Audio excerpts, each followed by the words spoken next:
Sehr geehrte Damen und Herren, ladies and gentlemen, I switch to English because it's going to be an English discussion. I want to welcome you here in the Burgtheater, and I want to welcome you in the name of the organizations who are putting together this event for you already since around 12 years. It's der Standard, das Burgtheater, das Institut für die Wissenschaften von Menschen und die Erste Stiftung. My name is Boris Marte and I have the honor to lead the Erste Foundation. As we sit here, the theater of Mariupol has been destroyed. And there are probably still about 100 people being shut inside the theater. Most of them probably even children. What we experienced those days is not a special kind of operation. I even have a hard time to understand that this is war. This is crime against humanity in its full dimension. And we have to understand this correctly to know how we can think about it. Now, opening up a discourse about Europe, we all thought the topics might be easier, but the topics of today go very, very deep. And I don't know how you feel, but every day I wake up, I hope that this is just a dream.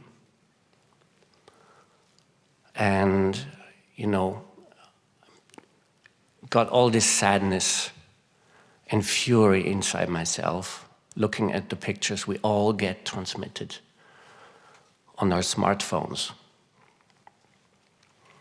So I'm very happy that today we can reflect on what is going on with such a great lineup of personalities.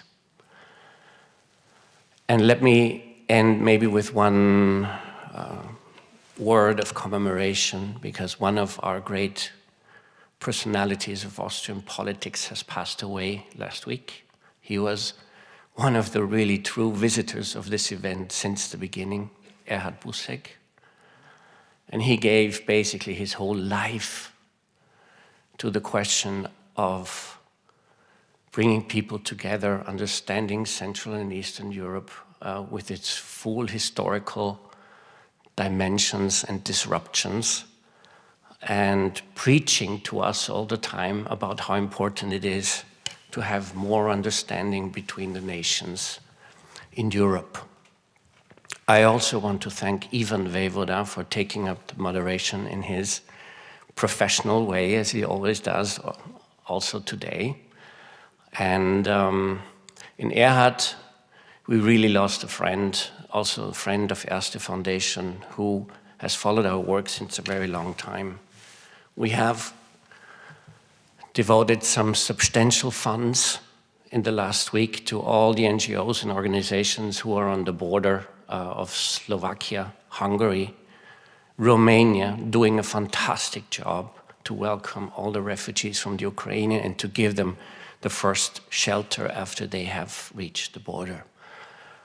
Talking to those people every day, basically, how intense this is, and we have to get prepared as Europe. There might be still 1 million, 2 million, maybe 4 million, maybe 5 million of people coming in the next weeks and months ahead of us. So I really want to welcome you all in the name of the organizations who put this discourse for Europe together. And you know, it's hard to wish you now it's hard to tell you enjoy the discussion or gute Unterhaltung wünschen, geht in diesen Tagen sehr schwer. But we stand with Ukraine. Thank you for coming.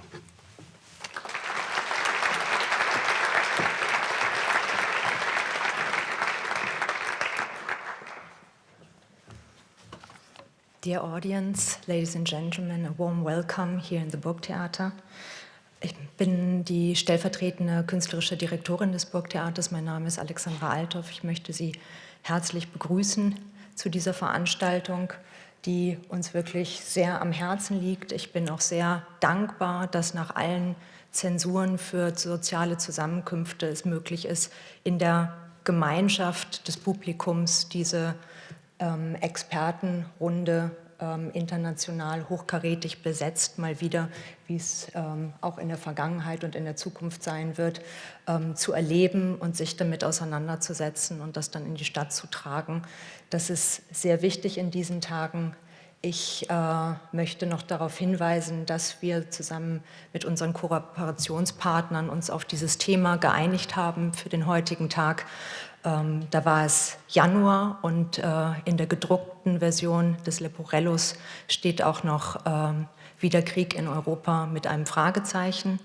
Das heißt, für viele Expertinnen und Experten war dieser Kriegsausbruch keine Überraschung, wiewohl es natürlich zutiefst schockierend ist, jeden Tag wieder. Und auch wenn es jetzt ein Thema ist, was natürlich auf allen Kanälen 24/7 diskutiert wird, haben wir hier die Möglichkeit, analog und unvermittelt zusammenzufinden und uns ohne jegliche Ablenkung auf diese Runde zu konzentrieren. Wir haben vor genau einer Woche auf dieser Bühne eine Benefizveranstaltung machen können und zusammen mit unserem Kooperationspartner der Volkshilfe Wien und deren Partnerorganisation in der Ukraine. Wir haben über 21.000 € einnehmen können und wir haben auch von der Volkshilfe Wien überall an den Garderoben, bei den Eingängen Spendenboxen aufgestellt. Jede noch so kleine Gabe kommt direkt vor Ort, auch bei den Binnenflüchtlingen an. Wir haben dort auch in den letzten Tagen die 10.000 € Marke überschritten. Dafür bin ich Ihnen auch sehr dankbar und möchte Sie gerne dazu auffordern, auch zu spenden und bin froh, dass wir hier heute zusammenkommen können und eröffne jetzt die Runde für die Experten. Vielen Dank.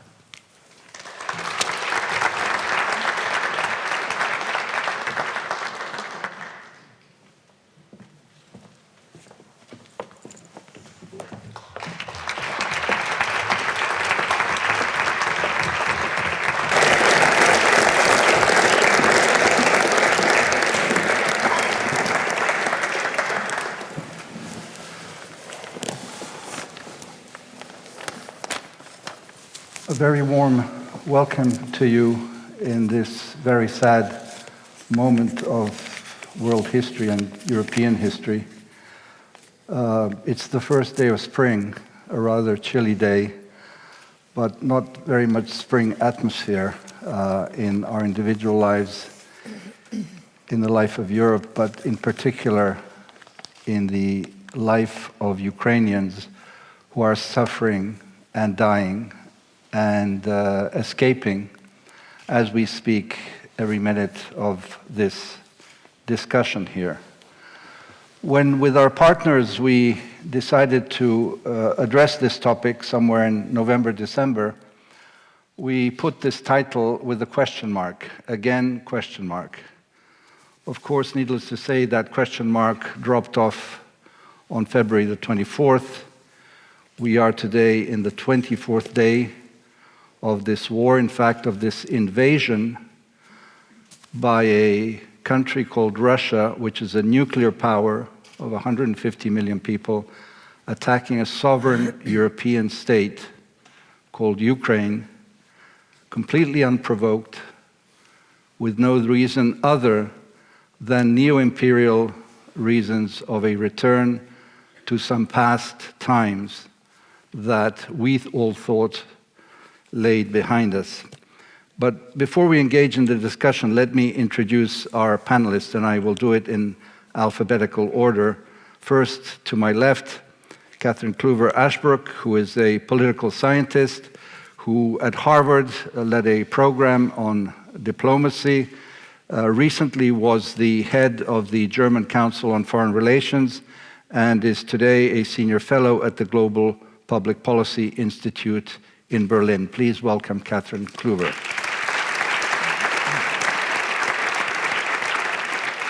To my right, Christine Ockrent, a renowned French journalist and writer.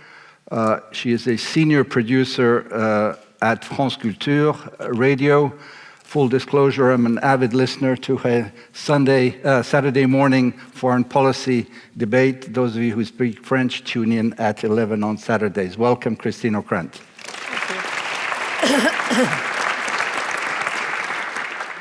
Next to Catherine Kluwer-Ashbrook is Ambassador Thomas Meyer-Harting, a former Austrian and EU diplomat. He was an ambassador of Austria to the United Nations and also the EU ambassador to the United Nations. And then in Brussels at the EU, the managing director for Europe and Central Asia, where he tackled the relations as well with Russia and Central Asia and thus of Ukraine as well. Welcome, Ambassador Thomas Meyer-Harting. Our Ukrainian speaker today is our friend and colleague Serhiy Plokhy, professor of history, director of the Ukrainian Research Institute at Harvard University, a renowned author of many books on Chernobyl, but also a book called Yalta, The Price of Peace. We will be talking about the price of peace here. Serhiy is also a senior fellow currently in Vienna at the Institute for Human Sciences. Welcome, Serhiy.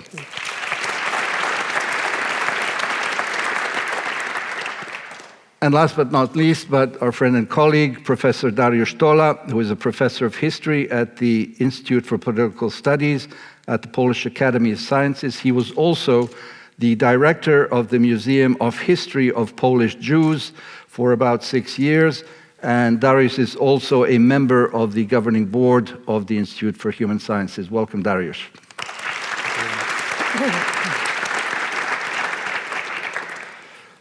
Let me briefly set the scene, although Boris Marte and our colleague from the Burgtheater have said a few things, to put us in this issue of the nightmare that we are living in. It is a true nightmare. After World War II, the slogan was never again, and that's why we have this again in the title. Wars actually never ended.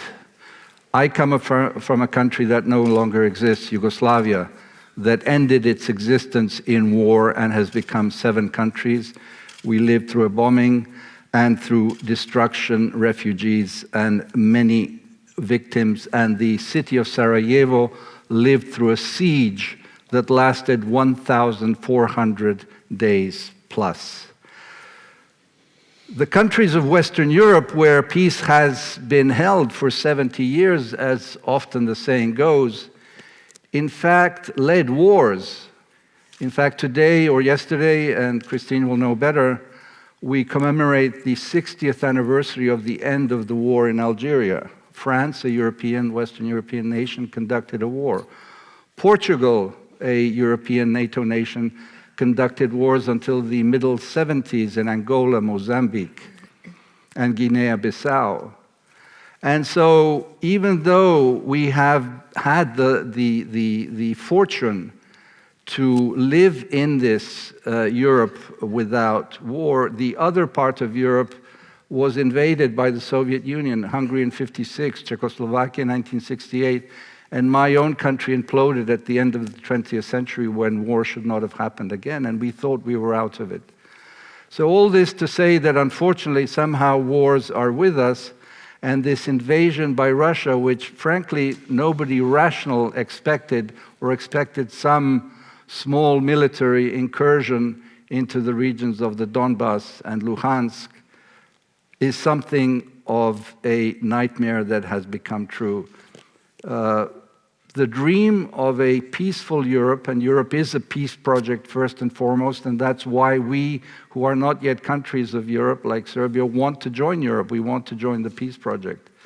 And somehow Europe has had to wake up.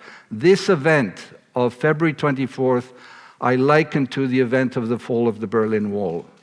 It is a game-changing event where our lives, the lives of our societies change in the matter of hours, and we have to completely address the world in a different way.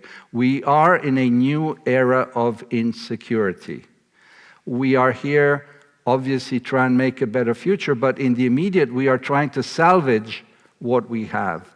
And so all of these topics, we will not try to get into Vladimir Putin's head, although I think that's unavoidable at some point.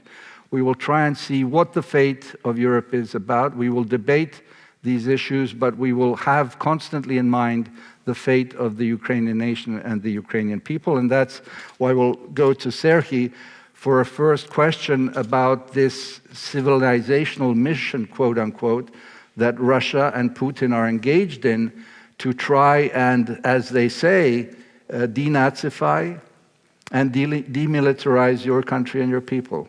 Serhiy. Thank you, Ivan, for this introduction. Indeed, we are dealing with the unprovoked war, and despite the fact that the wars in Europe didn't end in 1945, this is certainly, in terms of the use of the ground troops, is the largest war in Europe since the end of the Second World War, and indeed a game changer in many ways. This is very clear now that the post-Cold War era ended. We are facing a new reality. And the question is why? I understand the question that was posed to me was about why we are in this situation, what are the driving forces. And originally the war, as there were some expectations certainly at the end of the last year, the war was, or potential war, was framed in the context of the NATO expansion. Unanswered remained the question of why now? What did NATO do recently to provoke that? And the second question was whether Russia was really serious about negotiation with NATO, because when in December the set of demands was put forward, it was clear that Russia was not interested in negotiation.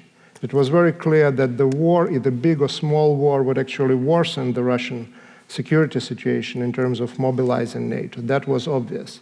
So if not NATO, then what? And that's where I want to talk really about this quote-unquote civilizational mission. Because a good part of President Putin's pronouncements were about history and were about the Russians and Ukrainians being one and the same people. And what that means is really that Ukraine, historically and otherwise, has no right to exist.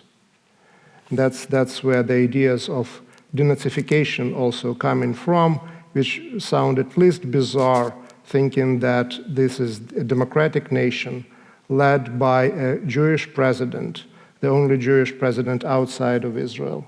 The military forces are led by a Jewish by background Minister of Defense, and so on and so forth. So the question of Russians and Ukrainians not being allegedly separate nations or groups bring us deeper in history, really into the history of the 19th century, because that was the model of the Russian imperial thinking of the 19th and the beginning of the 20th century. That Ukrainians or Little Russians were part of Russian nation. In Austria-Hungary, where part of Ukraine was at that time, the Ukrainians were developing their culture and publications. In Russia, for 40 years, for more than 40 years, the publications in Ukrainian were prohibited from 1863 all the way to the beginning of the 20th century. So we are seeing here a return of empire, return of imperial thinking, and what Ivan was talking about, the wars, colonial wars, wars that accompanied the fall of the empires. This is also, in my opinion, at least the right framework to look at this war, because the origins of it are in this resentment. And you can hear that from Putin's pronouncements, from his speeches about what happened in 1991, when arguably the last European empire, the Soviet Union, certainly inherited the imperial project from Russian Empire, when it fell apart.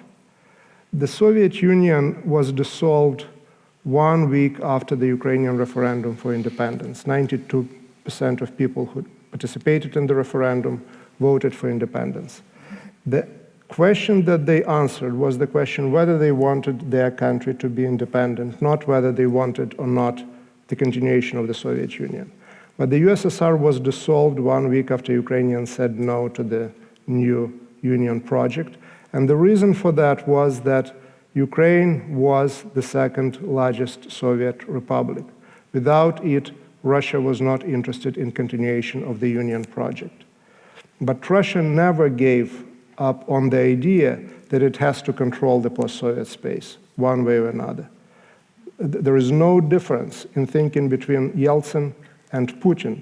There is a difference in the way actually how that issue of the control over the post-Soviet space is approached, because what Putin brought to the table was the use of the military force outside of the borders of Russian Federation. The war that we are talking about today is actually not a new war. The war started in 2014 and was actually not noticed much. It started with the annexation of the Crimea, the first takeover by another state of a territory of another sovereign state since the end of World War II in Europe, not in the world, but in Europe. And that was looked at as a bump toward the actually better and improved relations with Russia. Then the hybrid war started in Ukraine and creation of the two puppet statelets that were now recognized as a step toward the war as allegedly independent states. And again, there was very little done in terms of the reaction of the world. The current all-out war really is a major wake-up call to Europe, to the world, and we see that actually this wake-up call produced a very different reaction. My personal belief is that if the world had that reaction back in 2008, when Russian troops invaded Georgia, when the world had that kind of a reaction in 2014 when the Crimea was taken over by allegedly not Russian troops, or later when the war started in eastern Ukraine, we would not be today in this situation. But the only way to preclude even worse is actually stand united against aggression in Europe. Thank you very much for your attention.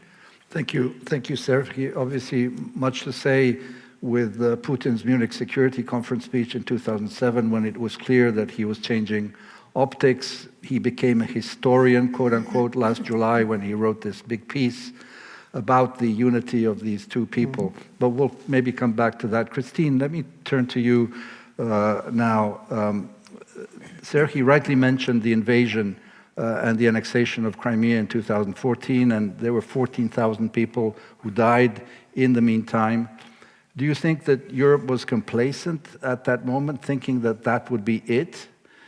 And given that France is holding the presidency and President Macron has made several attempts and is continuing, obviously, I think, in coordination with President Zelensky to try and find a way forward, how is it that Europe, as the kind of cliche goes, being a vegetarian power, has to address carnivores, and should we start eating meat now? Well, I think it's, as indeed has been explained, I think it is a lesson that we have chosen for 8 years to turn away from what was happening in the Donbass, from the dead and the wounded. We would call it a frozen conflict, you know, that easy wording which allows think tankers just to keep discussing with great concepts. But I think when it comes to the war today, with indeed the extraordinary and legitimate wave of emotion sweeping through Europe, it really compels our leaders to take into account the real nature of Putin's power. And when it comes to Emmanuel Macron, it's quite a cruel experience for his own idea of trying to establish a personal relationship with a Russian leader. When Macron was elected in 2017, he invited Putin to the great pomp of Versailles, walking the Galerie de Glace, and so that from one empire to the other, former French empire, you know, the status of both leaders would be accounted for. Then Macron tried to convince his own diplomacy, the Quai d'Orsay, traditionally quite distrustful of their Russian counterparts, that indeed they were wrong, and that France had to open the way to a warmer relation to Putin. Putin was invited to Brégançon, which is the holiday spot of the French presidency. That didn't work out. And so, as Macron, who, like any French president, is always eager to prove that France is still a world power, the status of a world power. And now the only nuclear power. And now, indeed, even if the Brits have somehow joined forces, but that's another issue. Now that Macron happens to be the head of what is called, quite wrongly, the European Council, although it's mostly a hospitality job. It has less power since the Lisbon Treaty than before. But still, Macron is, of course, using this role to try and lead European efforts. So he's been talking to Putin quite extensively. But what is interesting is the choreography. Macron spoke to Putin yesterday for 1 hour and 10 minutes. The Élysée is always quite precise about you know, the duration and the content of the conversation. This time around, no details at all, except that Macron insisted, of course, on the fate of Mariupol. But the choreography is such that Macron had spoken to Zelensky the day before. And throughout the past horrid 3 weeks, there has been a very careful, and if I may say so with a touch of irony, very un-French care of coordination. Coordination with the German Chancellor, coordination with Charles Michel, who is the real head of the European Council, former Belgian Prime Minister, coordination with Biden, in order to try and expel the Gaullist ghost of the French always doing things on their own and pretending that they will solve everybody's problems. So Macron has been very careful to actually coordinate. And that brings me, if I may, Van, to my second point, in a way. What has this war done to Macron himself? Because in 3 weeks, we'll have the first round of our presidential election. And it is interesting that Macron's stature, of course, has benefited, although he was already quite ahead of his opponents. But the war actually vindicates Macron's ambitions and, if I may, his vision for Europe, a much more coherent, cohesive Europe than ever before. Let's hope that goes on, even if our efforts are limited, too limited. A greater, a more open vision of NATO, NATO, which the same Macron, in an interview to The Economist in 2019, described as being brain dead. Now, NATO is obviously in full revival mode, although, again, we all know the limitations of its actions, and, of course, the impact of a war on our presidential debate, but that's a domestic issue, and that's not our topic today. Thank you very much, Christine. Many things to go back to, and as the adage goes, Europe advances through crises. That was Jean Monnet's, I guess, thing, and maybe we will see, and in fact, in the reaction of Europe, we have seen a much more robust, probably the first time such a robust response. Thomas, as a diplomat and somebody who's been at the UN, I'm tempted to ask you whether the UN is brain dead, but let me ask you about the Austrian position at this moment in terms of a country that is famous for its neutrality, as is the case of Sweden and Finland, both non-NATO members as Austria is. Well, let me first of all say on the subject of the United Nations, we know what the situation in the Security Council is if a member of the Security Council, a permanent member, is waging a war of aggression. But I do think we shouldn't forget the very clear vote in the General Assembly where more than 140 countries of the world supported Ukraine and condemned what is going on. And Russia had practically no support in that assembly. When it comes to Austria, let me start by saying that when the Austrian parliament voted neutrality, military neutrality, in October 1955, the chancellor of the day, Chancellor Julius Raab, said, this is military neutrality, this is about military neutrality, this is not about ideological neutrality. And it was clear that we chose to be a member of the family of Western European democracies and have stayed so ever since. And there can be no political neutrality, there can be no neutrality of values when it comes to judging aggression, when it comes to judging major violations of humanitarian law as we are facing, as we are witnessing right now in Ukraine. This was the position of Austria in '56. This was the position of Austria in '68. This was the position of Austria in the early '80s when martial law was established in Poland, and this is the position of Austria today. And I think everybody who heard what the President of Austria had to say on the subject yesterday in this massive event in support of Ukraine saw this and understood this again. Let me also say that one factor that has greatly affected the way we operate, even as a military neutral country, was joining the European Union in 1995. We made very clear that we will fully support, in a spirit of solidarity, decisions in the framework of common foreign and security policy. And we made the necessary constitutional adaptations to do so. And without going into further details, I think it's worth noting that, as you saw, Austria allows the transit of military equipment through Austrian territory and through Austrian airspace based on the decisions taken by the Council of the European Union on this subject. So much for the moment on Austrian neutrality. The other angle, of course, is whether neutrality is potentially a model for Ukraine. And this is something that has been discussed in recent days. Now, obviously, Austrian neutrality developed in a very specific geopolitical context in the 1950s.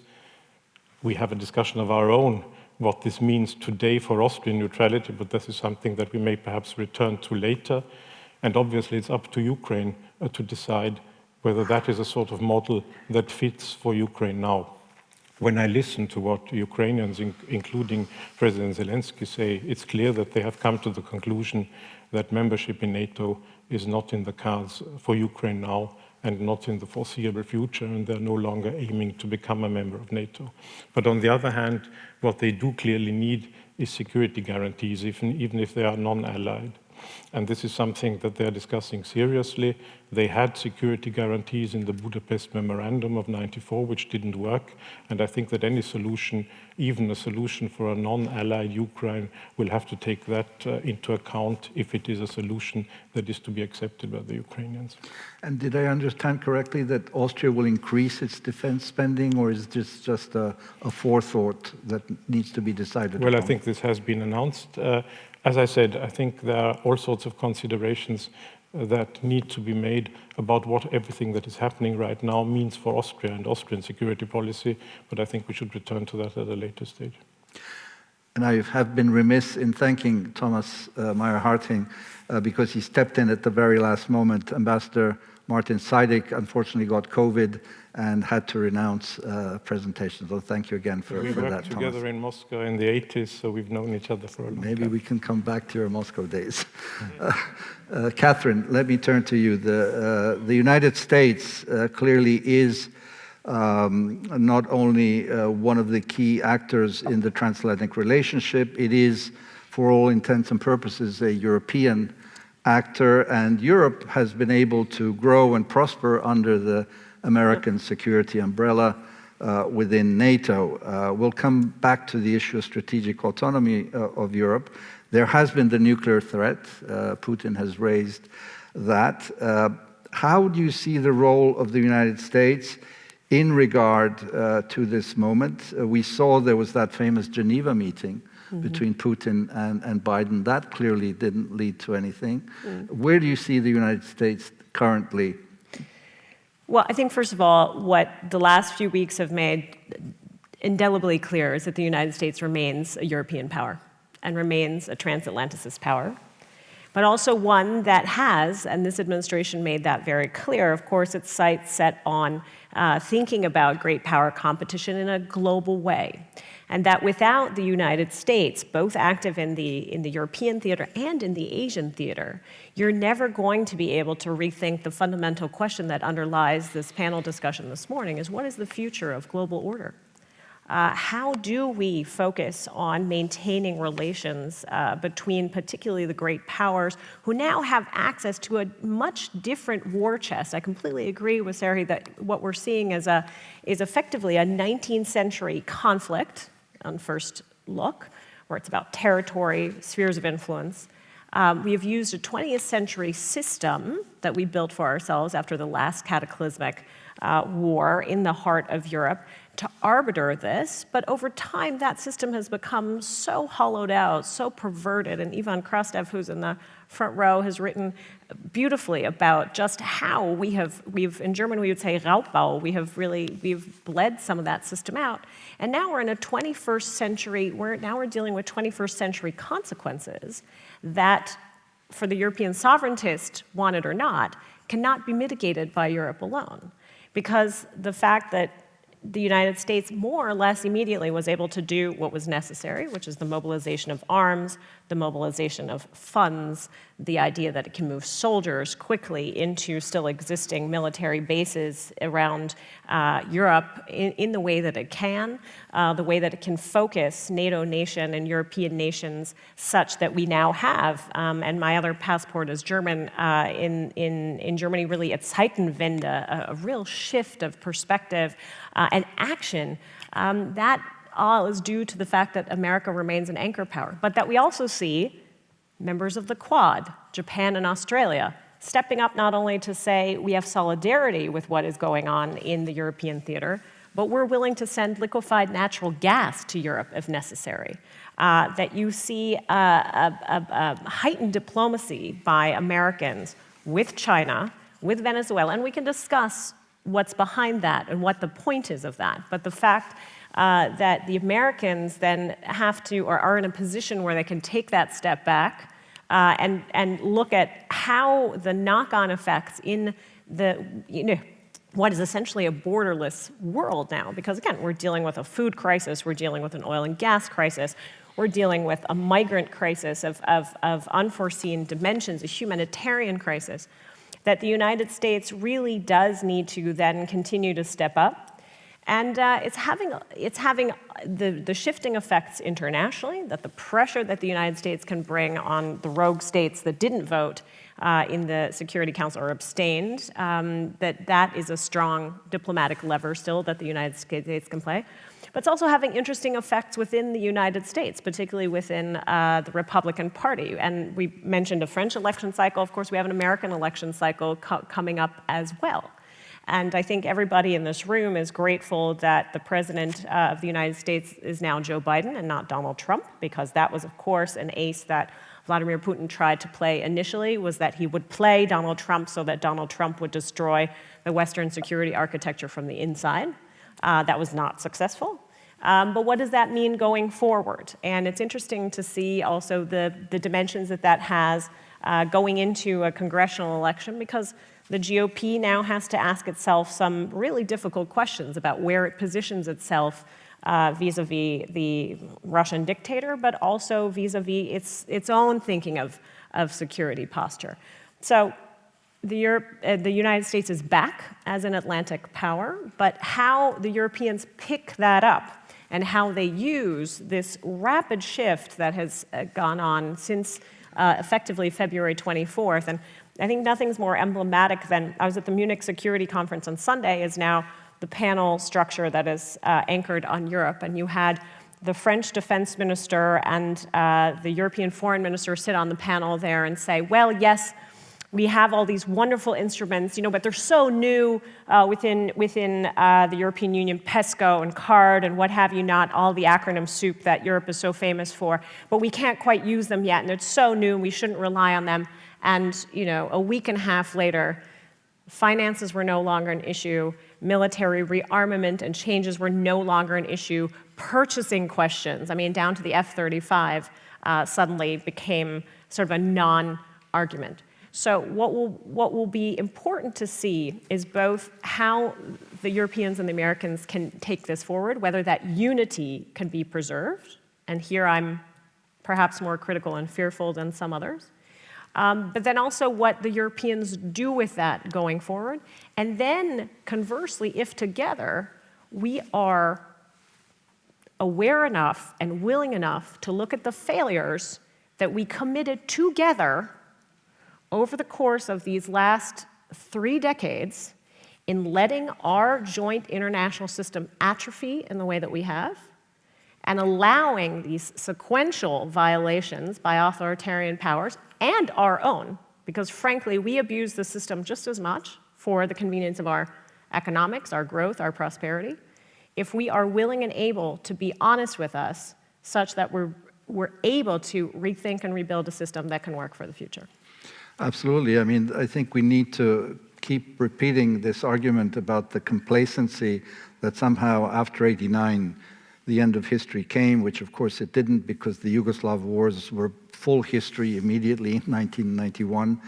And then this illusion that, in the famous words of Montesquieu, the French philosopher, that the commerce would have le doux effet du commerce, that commerce would somehow ease everything up. Mm-hmm. And both Ivan and Mark Leonard and so many others have talked about the fact of the interdependency of commerce and investments would somehow bring everyone together. To the contrary, in fact, we have seen the rise of China, we have seen what Russia is doing, and there is a new world of sovereignism, and maybe we can come back to that bigger issue as well. But you're right to point to the energy, to the food crisis, which are dramatically confronting and threatening literally the coming months and the next year.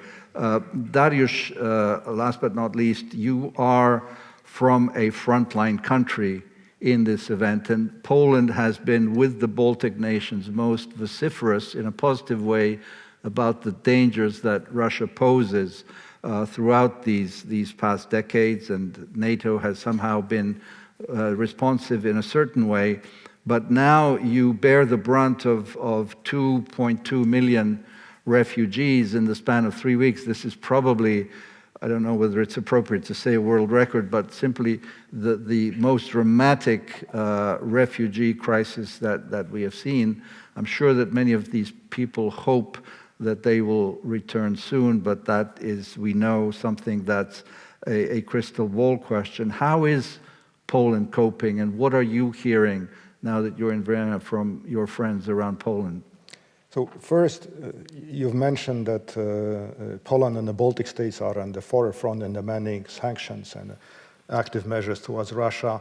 Let me respond to the argument that it was the NATO expansion that is the root cause of the Russian aggression. I would reverse this argument, saying that if there was no NATO expansion, instead of my family hosting Ukrainian refugees in Warsaw, you would have been hosting my family in Vienna today, with equally legitimate demands of Russia to do something about Poland. So that's one argument. Second, let me stress this humanitarian or human dimension, because the human dimension of the war of the kind we are seeing in Ukraine is mass outflow of refugees, both internally displaced people and those externally displaced. More than 3 million have moved into the European Union, and most of them, more than 2 million, into Poland. This is a consequence of the type of war we see, which is indiscriminate shelling of cities, of civilian targets. And we have seen it in Chechnya, we have seen it in Syria. And the refugees do what the refugees do usually. They go to the nearest safe country, which in this case is Poland, Slovakia, Hungary, Romania, Moldova. Let me stress Moldova, which is the smallest of these countries and with the lowest per capita GDP and has the highest number of Ukrainian refugees per 1,000 of population. So the burden, the humanitarian burden is the greatest in this small country, which in itself has a similar history of Transnistria, of a region under Russian control, which depopulated throughout the years when this eastern part of Moldova is under effective Russian control. Something like a half of the population has moved elsewhere. And this is what we may expect if Russian occupation of Ukraine continues. We may expect large depopulation. The same happened in the Donbas area. So people are living, even the people whom Mr. Putin claims to be liberating, the Russian speakers are living massively, clearly showing that they don't need this kind of protection. So we have large numbers of people, and in addition that, well, it's the biggest military conflict in Europe since World War II, and also is the biggest refugee movement we have seen since World War II.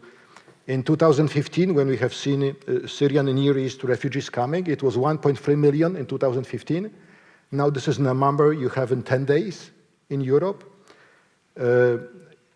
Former Yugoslavia, the number was similar, but within 3 years. So the speed of the expansion of the refugee movement is staggering.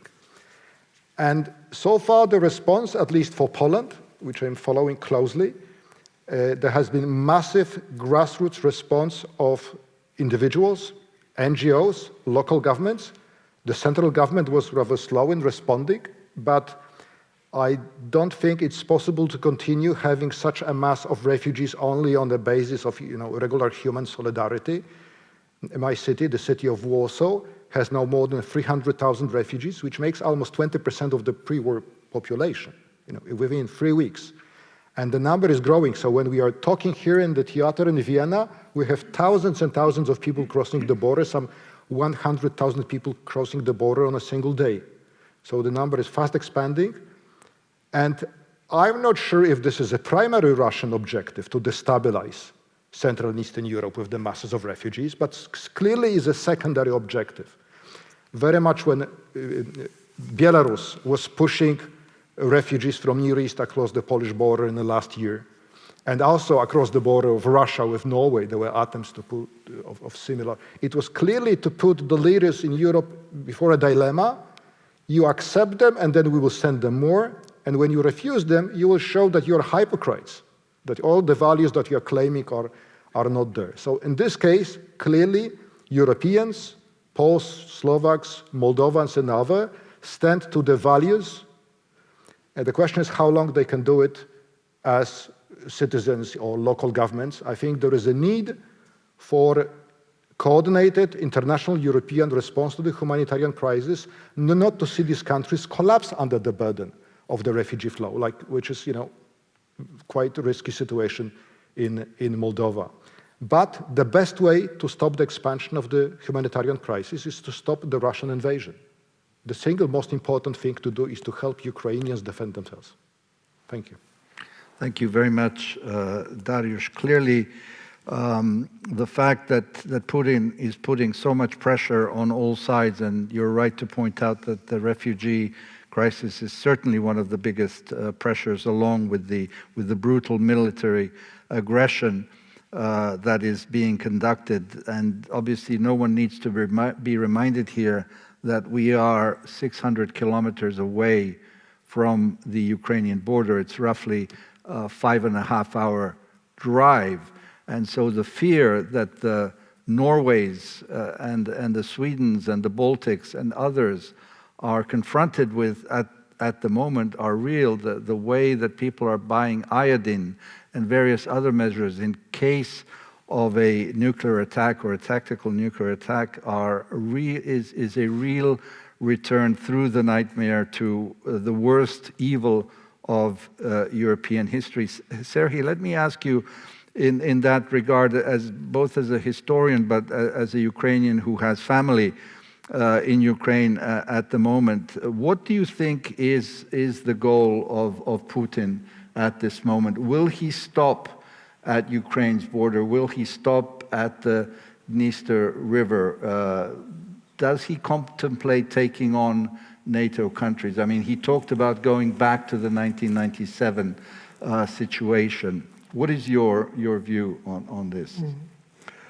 Well, first let me comment on the people buying iodine and the nuclear threats, because the war in Ukraine already went nuclear in a different way. The Chernobyl nuclear site was taken over during the first day after the war, with tanks moving through the exclusion zone, raising 10 times the level of radiation that has been there because of the radioactive dust.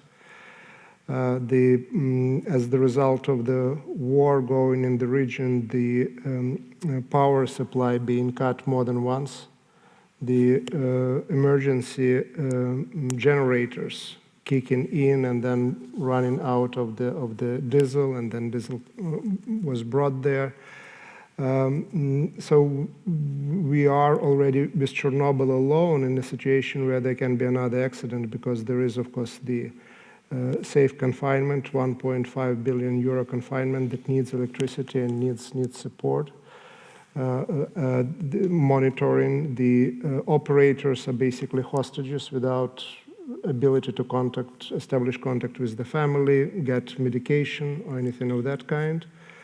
And the actual battle took place on the territory of the largest nuclear power plant in Europe, which is Zaporizhzhia nuclear power plant, the area where I'm coming from. There was shelling, they caught fire, so the nuclear power plant is now under the Russian military control. Operators working in the conditions of stress, following the orders of the military commanders, and the Russian troops were stopped on the approaches to another nuclear power plant with 3 nuclear reactors, the southern Ukrainian nuclear power plant. And again, the war certainly is not over by any stretch of imagination. We don't know what will happen. This is the first time in history that the war is being conducted, the ground war is being conducted on the territory of the nuclear power plant. And that certainly raises big issues, not just for Ukraine. From Chernobyl, we know that radiation doesn't recognize any borders. It all depends on the direction of the wind. So I personally, when I see that people are mostly concerned about the threat of nuclear weapons, or the rising level of readiness on part of Putin, I think that actually the worries and the concerns are misplaced, because the nuclear is already part of the warfare that is happening, and this is very practical and very clear and present threat to Europe as a whole. What is the worst case scenario on the use of the nuclear plants by Putin, beyond simply controlling them? Well, the situation is that we are in the conditions of the war, where we can't really predict anything what can happen. The shelling of the nuclear power plant can, of course, cause a meltdown and potential new Chernobyl. But simply just cutting the power line somewhere away from the nuclear power plant and not allowing the pumps to work and cool down either the reactor that already shut down or the pool with the spent nuclear fuel, and we have that kind of a pool in the Chernobyl zone. That's the cause of Fukushima. So we have both the possibility of Chernobyl and Fukushima type of accidents taking place, and not necessarily even by design, by intent. Chernobyl forest catching fire, which is again in the conditions of the war and in the shelling. It's basically a miracle that it didn't happen so far. Right? It is radioactive. So we are in a completely new reality, and the International Atomic Energy Agency, which is housed here, the world in whole is completely unprepared to deal with those issues. Even the legislation, international legislation, is not in place. So that's again concern that I don't think, and part of the war that is not getting enough attention. And in terms of how far Putin is prepared to go, well, there is very clear that the former Soviet space is certainly considered by Putin, and that was true for Yeltsin as well, as the Russian sphere of influence. That was the Cold War ended in 1989, 1991 with agreement on a number of issues, from the Middle East to Cuba, to Afghanistan, to South Africa. There was never agreement between Moscow and Washington on what will happen in the post-Soviet space. US position always was, okay, we support the sovereignty of the new republics. The Russian position was, okay, we recognize their borders as long as they're part of our sphere of influence. And this is a long way to say that the Baltic states, which are part of NATO, which are part of European Union, are of course considered to be in Moscow part of the Russian sphere of influence. And then a lot depends on your definition of the war. Because cyber warfare, they're already being attacked more than once, not just Ukraine, but also NATO countries and EU countries. This is basically not using any kind of imagination or any kind of possible scenarios. That's already been actually stated. That's already happening. Christine, what do you think then is the response? I mean, there's been a very robust decision on sanctions and raising the level of sanctions in all sorts of directions, but at the same time we see that the flow of gas and oil continues, and that means that dollars are flowing back to Russia as well. There's very ambitious plans, a scramble to diversify energy sources to wean oneself off from Russian gas, and there's obviously the intent to spend much more on military expenditures. So how do you see this going forward? The gas issue is certainly the most difficult issue for the very cohesion of the European Union. Member states have indeed stuck together when it has come to imposing sanctions, increasing sanctions on most Russian banks, except those two banks which actually cater to the gas and oil outflow. And of course, it depends on the degree of dependency. It's obvious that Germany and Austria and Italy, not to mention Hungary, which has privileged contractual agreements with Putin, thanks to his friend Orban. So it's a difficult issue, but it is quite obvious that all our European countries are scrambling to find alternate sources of energy. Belgium yesterday decided to cancel the decision to get out of nuclear energy for another 10 years. Coming to realize that nuclear energy, as long as it is in safe territories, is the way out, and one way out. And France has decided, if Macron is re-elected, to increase its nuclear energy potential. But obviously, for Germany, for instance, which, as I understand, has no liquefied gas facilities at all, you can't sort of improvise that in the course of 2 weeks. So it's a very difficult issue. But it really gets back to this horrid lesson of realism that we Europeans have to build up our own defense system. Of course, within NATO, and there again, I would insist on Macron's care not to raise yet again, at least for the time being, how to articulate a common European defense within NATO. once Germany, Scholz decided to increase so spectacularly, albeit over many years, the German spending program, it was announced that immediately Germany would buy American fighter planes. Well, that, in France certainly is a little difficult swallowing. And it will be a difficult process. But it's obvious, when you look at Denmark, having a referendum on whether to build up its own defense, when you look at Finland and Sweden, Finland, the epitome of what neutrality is supposed to be, I mean, it shows that indeed, however cruel, the war in Ukraine shows us that we have to build up our own defense system. And that gets us back to the issue of cohesion. The 27 have to remain united.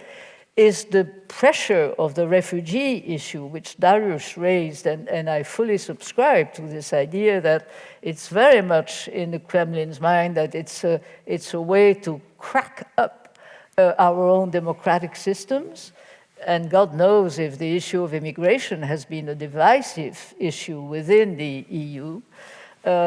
So I think we really have to try and convince our leaders, our public opinions, that it's a reset for Europe. It's yet another lesson that we have to keep united and we have to strengthen our own forces on all accounts, including information. We had this conversation this morning together as we're both interested in the media business, and it's actually a very important issue that we teach our kids from very early age how to understand what news is about. Because there again, I think we have underestimated the very long efforts of the Putin system to undermine our democracies, using the media, using COVID. Actually, I think it may be said that this war in Ukraine is the first COVID war. The fact that Putin has been so isolated, paranoid as he is of getting the disease, for 2 years, the guy has been obviously, totally isolated, even as we understand from his own first circle.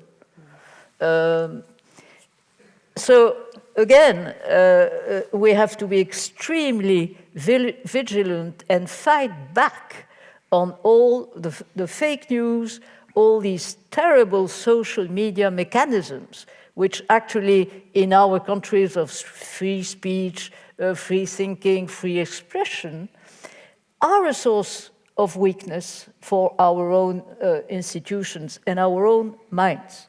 And I think that is another war that we have to be careful about. Indeed, I think that's an extremely important point, and we'll get to this issue. Is Putin more afraid of democracy in Ukraine than simply engaging in a territorial reconquest, or are these things combined? As Europe has looked at Russia as a spoiler, and in fact, you mentioned the Versailles meeting there, Macron did address the issue of Russia Today and Sputnik in addressing Putin. Germany has been very clear about the interference of Russian cyber in the elections, not to mention the American elections as well. And at the same time, Putin has been closing Russia more and more, forbidding non-governmental organizations, of which Memorial, of course, is the most famous, of arresting people, of killing opposition. Boris Nemtsov was killed, Navalny is in prison, there was an attempted murder by using Novichok. So it's really, people have used, it's going back to a sort of totalitarian state. We in Europe have talked about him as a spoiler, trying to show the weakness of Western democracy. And I think you're right then to say it is a battle of how do we preserve our system. And that's why I go to you, Catherine. with your German hat maybe, will Germany come back to nuclear at some point? I mean, this is about survival in the end. Well, I think the way that you just phrased it is exactly right, because my dire wish as a European taxpayer, as a European, would be to have the extension of what Christine just mapped out, which is, if we take this idea of Jean Monnet that Europe is forged in crisis, that Europe really represent as a node the best of European solutions, as opposed to swatting away the crises that we've had in the past. We didn't have a good solution, or not a comprehensive solution, to the financial crisis in 08-09. We didn't have a comprehensive and functional solution to the migrant crisis in 2015. We didn't do the European job. And now, where the cataclysmic nature is such that it pulls on all of these strings, suddenly we're discovering what the purpose, ideally, of a nodal structure of Europe should be, which is that we have the next-gen EU funds, that we're willing to think and rethink about when or whether we ever return to the sovereign debt, the debt mechanisms that put a brake on how we think about public financing, public spending, and loans.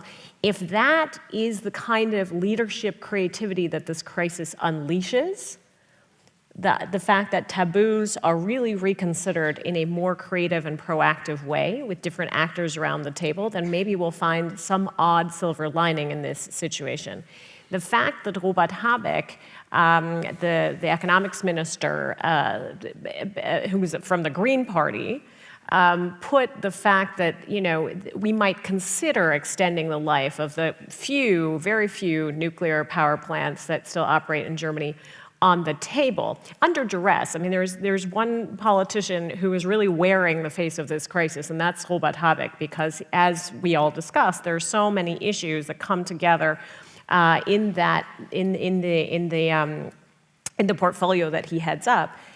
The fact that he's even considering that and putting that out to the public, and I think this is Christine's sub-point, we really need to work with our publics now in a very, very different way, and which is why I'm so pleased that all of you are here, because to make these changes, to be radically creative in reshaping how the European Union deals with this, how we deal these cards in the transatlantic relationship, is going to demand that all of us not only sit up and listen, but we're much more willing to think about how our tax dollars, euros are used, and that we embrace a new form of leadership. And to Serhi's point about cyber, and I have a good colleague of mine in the audience who deals with cyber, in Valentin Weber, the reason that the cyber dimension, for instance, hasn't played a public role in this conflict is because that's one of the places where we saw the threat coming and we acted ahead of time with creative leadership.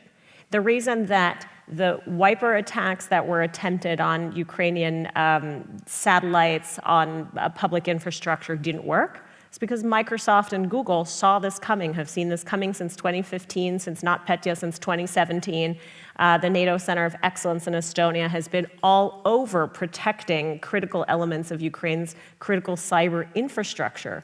And so that if attacks on Ukrainian or on satellite systems begin to affect into NATO territory, we're there to meet that challenge. And we need to see, as Christine noted, in all the other public policy areas that are vital now, that that's the kind of way that we attack these problems, and not going back, quote unquote, to how we're bound into the policy making of old. And that is the only silver lining in this really cataclysmic crisis that I could see, that we jump over our shadows, and we jettison the taboos that we built for ourselves over the past 7 decades.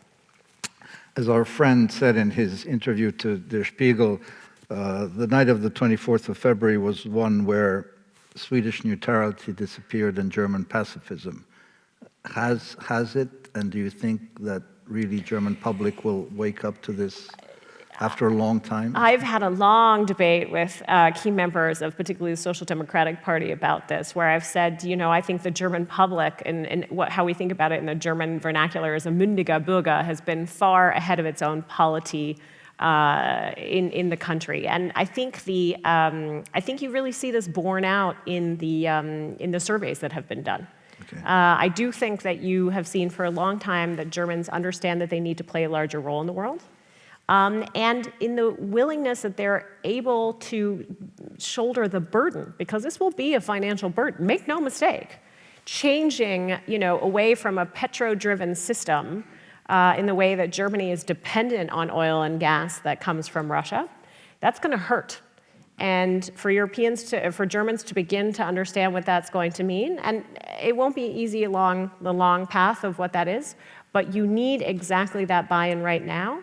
And I think they have realized that to be the kind of hinge power, the middle power, and to present a strong side to other authoritarian powers as well, China too, you're going to have to change your entire posture in the world. There's a lot of rethinking to be done, Thomas. Our country's ready to pay the price for this. Austria, among others, has investments in Russia and Ukraine. Obviously, one of your banks is in Russia as well. What do you sense, sort of reading and talking to people here? Are they ready to rethink some of these links that exist? I mean, the supply chains are obviously one of the issues. The German car industry, we know, is very dependent on a lot of the metal, aluminum, palladium. Yeah.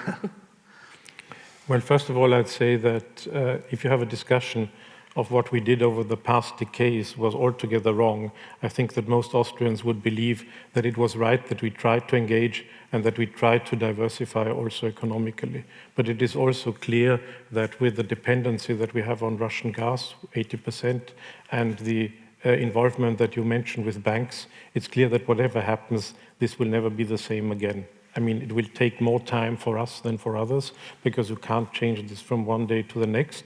But it seems clear to me that whatever happens in Ukraine, we will not be able to return to the situation that we had economically before the 24th of February. I would also, if you don't mind, like to make an additional point, because I don't only want to approach this from the Austrian angle, but also from the European Union one, for which I worked until, as you said, 2019.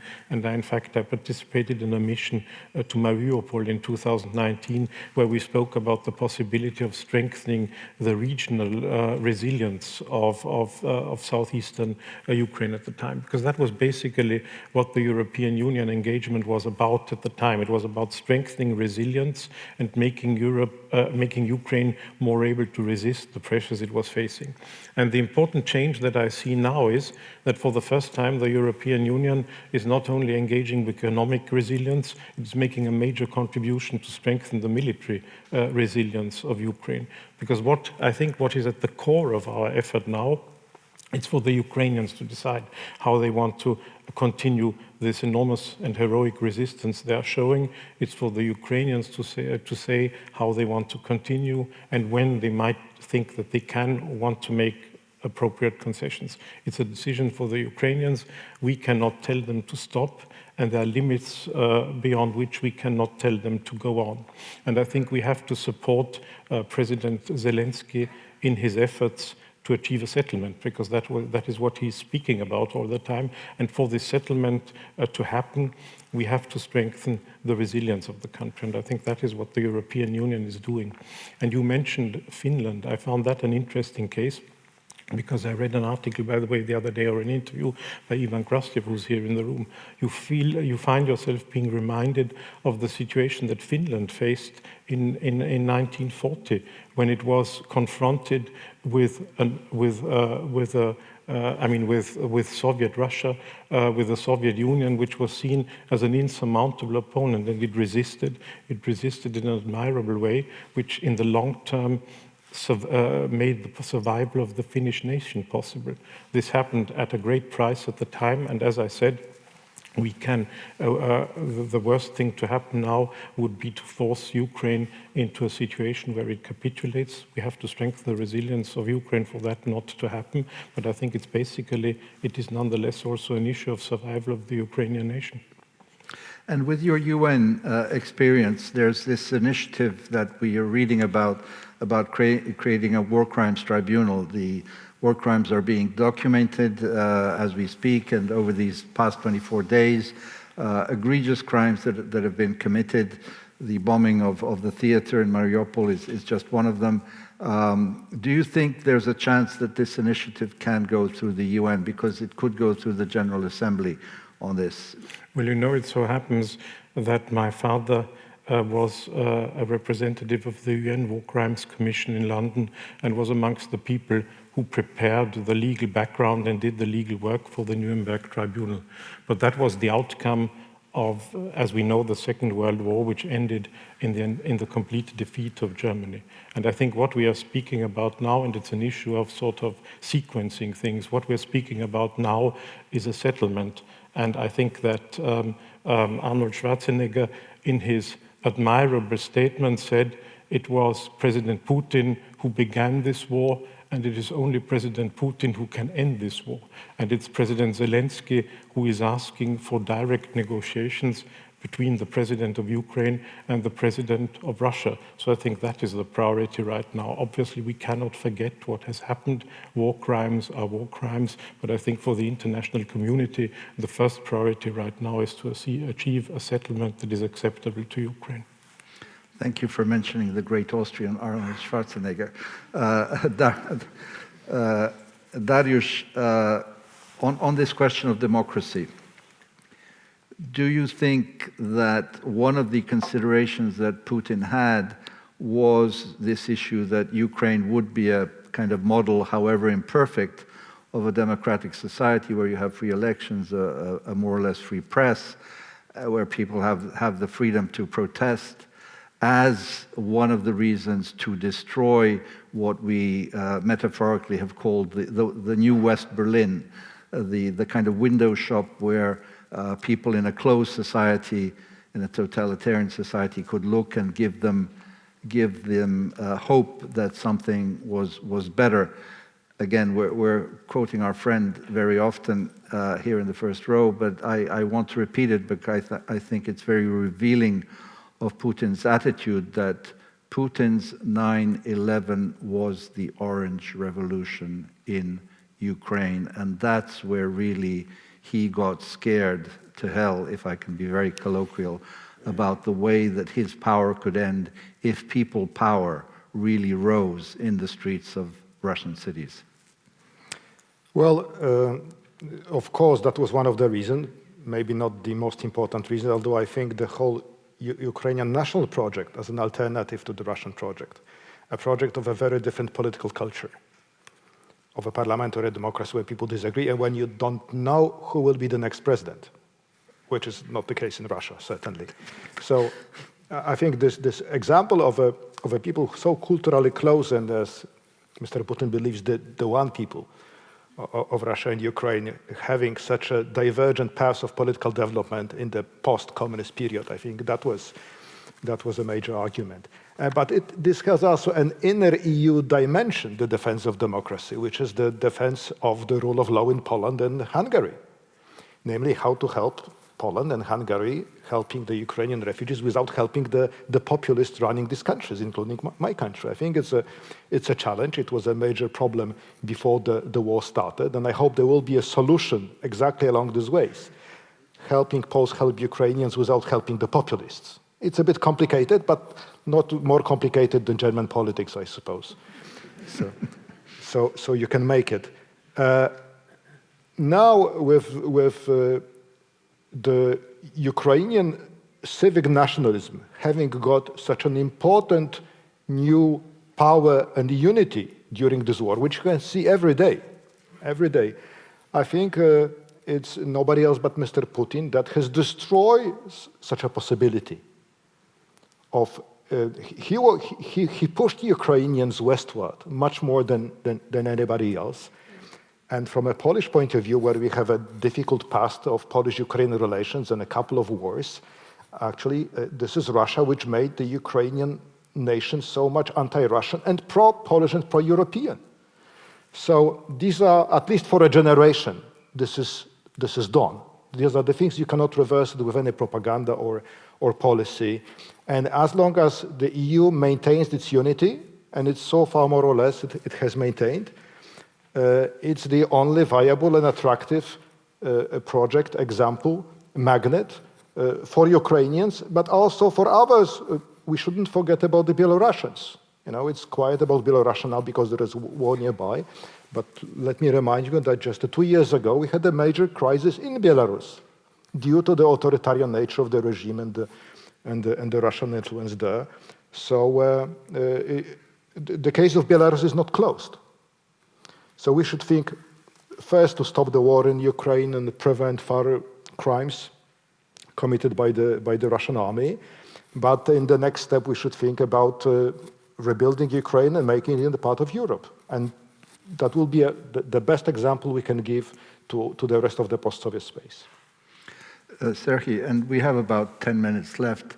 What do you think about this idea to give candidacy to Ukraine? We know that Georgia and Moldova have also applied. These are all countries where, as has been mentioned but needs to be repeated, Russia has its fingers. In Georgia, it's Abkhazia and South Ossetia. In Moldova, it's Transnistria. In Ukraine, it's the Donbass. Do you think that Europe should step up and even symbolically say, okay, you are now on a path, it's long, you may need to meet criteria, but is there a need for a stronger message from Europe of embracing Ukraine? Well, I certainly believe that, that those are the words that should be said, and that they have to be, the European Union has to mean that. So symbolism is not good.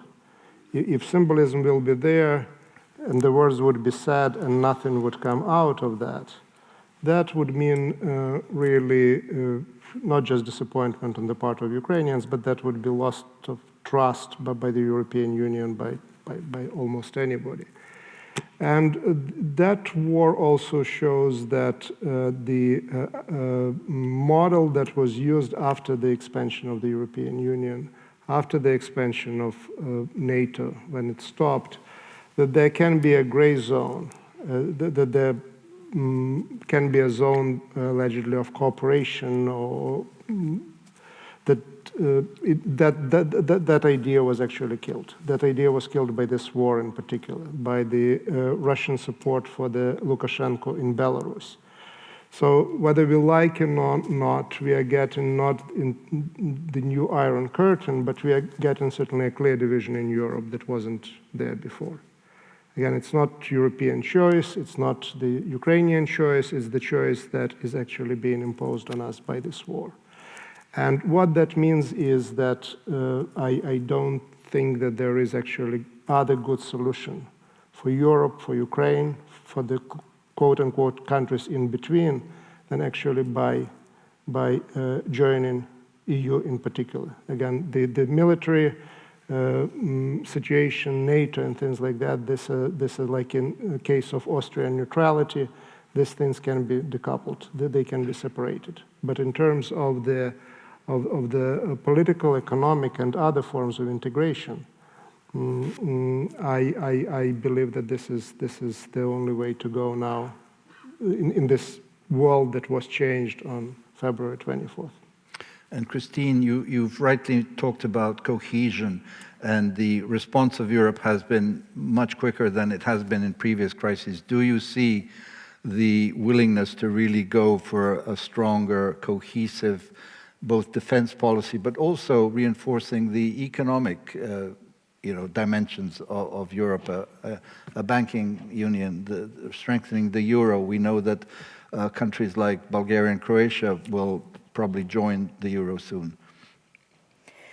Well, the process, as we know, of getting into the EU, especially now that the United Kingdom is out, let us remember that it's the Brits who insisted in those days to expand the EU rather than deepen the EU. That was Jacques Delors' famous formula. But that's past, and I fully subscribe to what you have said. I think that the last response, also in Versailles, of the EU leaders to the request of Ukraine, Moldavia, and Georgia to get in, The fact that Georgia and Moldavia asked at the same time didn't help.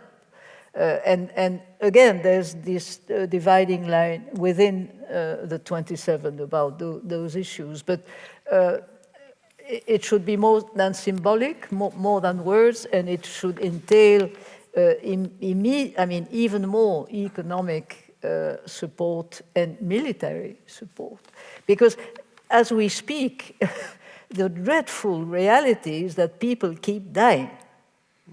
And I think the feeling of being powerless, for us Europeans who have been so spoiled, and always, especially the French, moaning and groaning about everything,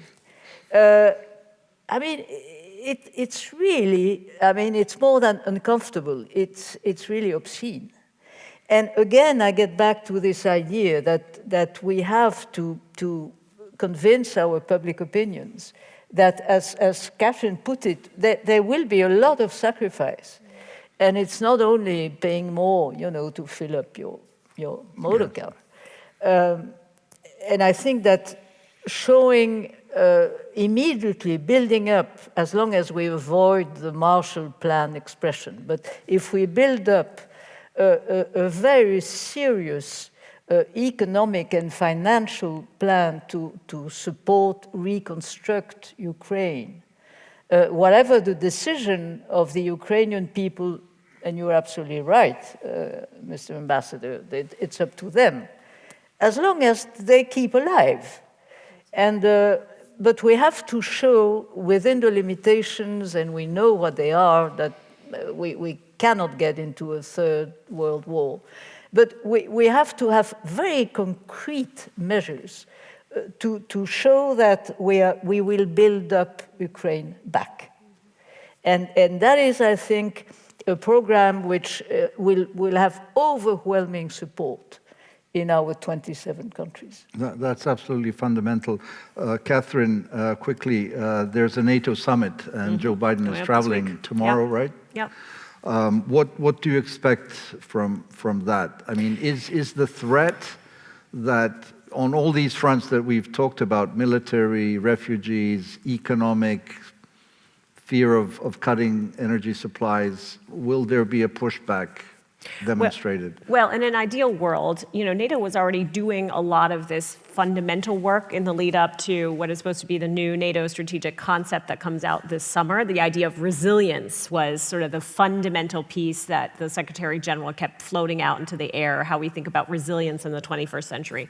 And one would hope that in these discussions, you're not only figuring out how to not only shore up and reinforce everything around enhanced forward presence, it's still in the air, this idea that if Russia has so egregiously violated all the agreements that we have had between NATO and Russia, that we might think about making those rotational forces permanent forces. And there's a big debate at the heart of NATO whether that would already begin to trigger, whether that would be seen as yet another provocation by the Russians, et cetera. But there are a number of key issues on the table. But NATO, as an organization, of course, has begun at least a process of that redefinition because it's had to take on so many other issues here. And I think everything that Sarah and Christine have said about economic resilience and how we expand on that thinking of economic resilience, because what we haven't touched on this morning is what would a territorial, what is the solution look like? Would we have carved out areas that then would have to be monitored, that then would have to have some sort of security presence, that would have some sort of, are we looking at an Ireland situation, like an old Ireland situation? What would that even look like? And so I think what this has been above anything for the North Atlantic Treaty Organization and the European Union, this has to be a lesson in humility. Because what we have done with Turkey and other, would-be states to join the European Union is for a long time, we've strung them along through, of course, the you know, the Rem Koolhaas put a physical version of the acquis communautaire at the middle of the Rond-Point Schuman in 2004 when we when we brought the Eastern partners in, and it was about 1.5 meters long or 2 meters long, and now it's probably 3.5 meters long, the obligations that we put to new member states. So the fact that now, with these 3 countries, you're going to have to think about something that the Marshall Plan is maybe off the table, but something, you know, the EU has to come to Ukraine first before Ukraine comes to the EU, and there's going to have to be a significant component to rethinking what the North Atlantic Treaty Organization is actually for. And it was already part of its process toward the June summit, but I think that has to be accelerated. And my wish would be, as a European taxpayer, that some of that thinking that we get beyond when we have these frequencies of these meetings now, that we are actually getting somewhere closer to the 30,000-foot perspective that will allow for us to do that, to begin to map out beyond the urgency that we clearly have, what that construct would look like. Because, again, we need to be mapping and need to be doing it very creatively what the physical, geographical possible solutions that Europeans, through the kind of leadership that Vladimir Zelensky has shown, can truthfully put on the table. Because right now, at least publicly, it's my impression, I don't know about you, is we're not even wagering enough to sketch that for our publics. And I think that's fundamentally dangerous because that's where we need to bring them along. Yeah, obviously this cannot be a solution of the type of the Dayton Peace Agreement, where the United States brought the warring parties in Bosnia into an Air Force base, locked them in to Ohio for 2 or 3 weeks, and then this is a nuclear power. It's a completely different ballgame to discuss. Thomas, do you see, you know, when you, in your fleeting moments, how do you see the conclusion to this? I think we have a long way to go. But as I said, any solution that doesn't safeguard the survival of Ukraine under conditions that are acceptable to Ukraine is not a sustainable solution over long. I mean, we've discussed, I mean, the media have discussed the possibility of Russia occupying the country. I mean, they're facing the difficulties that we're seeing right now. I mean, a situation where they would want to maintain this over a long period is, in my opinion, not sustainable. They have been, this war started with the intention of liberating Russians living in Ukraine, and the Russian army has been stuck now for nearly 4 weeks, a few kilometers from the Russian border, in front of a city entirely inhabited by Russian speakers, all of which want to remain Ukrainian. And I think that is the challenge that you would face if you don't have a settlement. If you don't mind, I would just like to say also one short word, because I promised to say so, on what the consequences of this might be for our own reflection and for Austrian reflection when it comes to Austrian security. I mean, you know, of course, that in Austria, the 2 values to which the population is probably most strongly committed is neutrality and non-nuclear. And both are, of course, I mean, in a certain sense, subject to questioning now by some. I think I don't see a rapid change in Austria on this subject, but I do see, and because we spoke about Versailles, a very interesting reaction to one of the messages of the Versailles summit, because the Versailles summit spoke about the mutual defense clause that is in the European Union Treaty, and said that this is a sign of solidarity to all Europeans, whether they are allied or non-allied. And obviously, this was a message which was followed with great interest, and I think also accepted in a very positive spirit within Austria. But the one point that I would make, and that is a discussion that we Austrians have to have amongst ourselves, mutual assistance and solidarity is never a one-way street. It is always reciprocal, and I think that we will have to have a reflection of our own, how we see our commitments in this context. Darius, briefly, solidarity and resilience. Do you see Europe maintaining the level of solidarity and resilience that it is showing now? It's not possible, and it's necessary. Because if we don't maintain the resilience and solidarity, you may see some EU members simply collapse under the burden, and then the crisis will double. So this is both necessary and possible. But let me, my final word is to mention that when we are speaking here, at least some 6,000 people have crossed the border of Ukraine and entered its neighbors. So it shows the urgency of any decision to be made. It must be made quickly. Serhii, final word goes to you. As everyone has said, and most recently Thomas, the preservation of your Ukrainian statehood, of the Ukrainian nation, and thus of Ukrainian people is paramount, I think, in the minds of everyone. Nobody suspected that Russia would challenge the existence of a sovereign European state that sits at the United Nations, that has European aspirations clearly defined and shown since the Orange Revolution, since the Maidan, which Putin sees as a coup d'etat, and thus we see his flaunted way of seeing the world. How do you see this moving forward? Do you expect that this will drag on, or do you think we're looking at a possible solution? Yeah. Well, you're absolutely right. No one expected that kind of war with that kind of goals of really removing the country and the nation from the map of Europe, from the map of history. But also no one expected that Ukrainians would last for more than 2 days. There was a lot of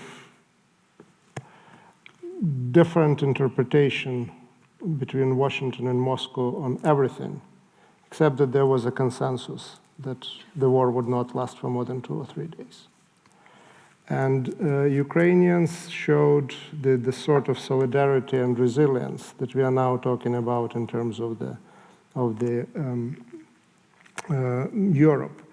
And for me, this first 2 or 3 days and then additional, now 24 days, is a very clear sign that Ukrainians as a nation are there to stay. So if anything, in historical terms, it's stronger today than it was 1 month ago. So I'm very optimistic about Ukraine's long-term future, about Ukraine's place in Europe. If anything, again, this month made that belief of mine stronger than before. The question is what will happen tomorrow, what will happen next week, what will happen next month. And again, I'm more optimistic now than I was at the beginning of the war. Ukrainians showed the ability to defend. Europe showed the ability to unite and help and assist and not collapse and not cave in. But I really, no matter how I wish, I can't imagine a scenario where the war will stop soon, where there will be no more victims, including civilian victims. But the more resistance, the more unity, the shorter will be the war. I think many have underestimated the national liberation struggles over the long range of history and the desire to preserve one's freedom. No need to mention Vietnam or Algeria or Ukraine now. I did not underestimate that because we in our country were ready to fight the Soviet Union. Were they to attack Yugoslavia after the invasion of Czechoslovakia, there was a determination. So I fully understand this desire. So this is really a battle between freedom and tyranny. Please join me in thanking the panel, Stand with Ukraine.